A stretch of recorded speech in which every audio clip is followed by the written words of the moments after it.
Hello everyone. Hello mom. Have a good day. By the way, I'm Ellen L. Ubal-Ubal.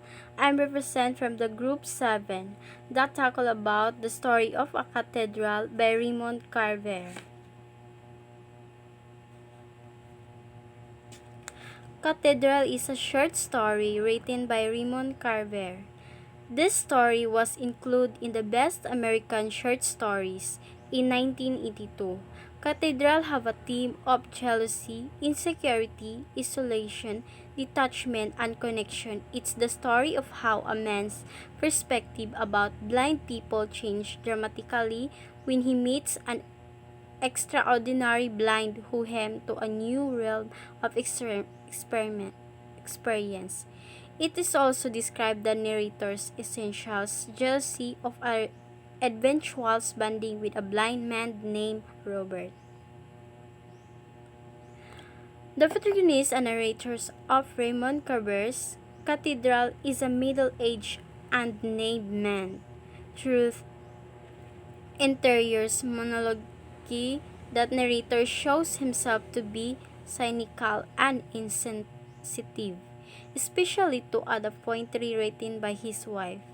In the story Cathedral by Raymond Carver, the author, who is also the personal introduced a blind man who is an old friend of his wife. He revealed how the old man met his wife some year back. Being the personal in the story, he unfolds how the blind man met his lovely wife and how she died of cancer later. Being the protagonist in the story, he deliberately engaged that audience in his narrations of the exposed human transmission.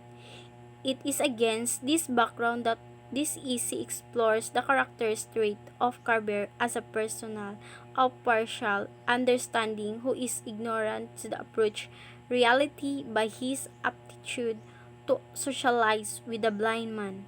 Beside, the essay of offers a personality, reflection, and experience on the entire take from the story. Psychological criticism. Psychological criticism, also known as psychoanalytical criticism, it is analysis of an author intended message. The analysis focuses on the biographical circumstance of an author. The main goal is to analyze and are conscious elements within a literary text based on the background of the author. Cathedral in the short story by Raymond Carver that is described the narrator's essential jealous of the eventual bonding with a blind man named Robert. The narrator learns that his wife has been corresponding via cassette tape with Robert, a former employer of hers. Analysis. In Cathedral by Raymond Carver, we have the theme of jealous, insecurity, isolation, detachment, and connection taken from his collection of the same name. The story is narrated in the first person by unnamed man, and for beginning of the story, the reader realizes how detached the narrator is. The narrator forces this arrogance and generally negativity toward any inference of the blind man. His contemporary lack of the adaptability stones in overall concern from the world involving around him.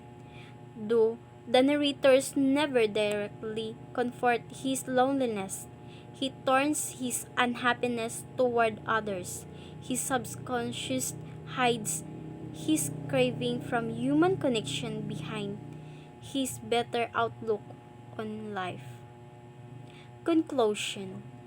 Let us consider how we may support one another toward love and good deeds, not giving up meeting together as some are in the habit of doing, but encouraging one of another, and all of more as you see the day approaching. The cathedral represents true sight, the ability to see beyond the surface to the true meaning lies within. the act of is related to physical vision, but the act of saying requires a deeper level of engage, realizing from the first time that looking inward that the way to gain greater knowledge and a deeper understanding of himself. That's all. Thank you and God bless.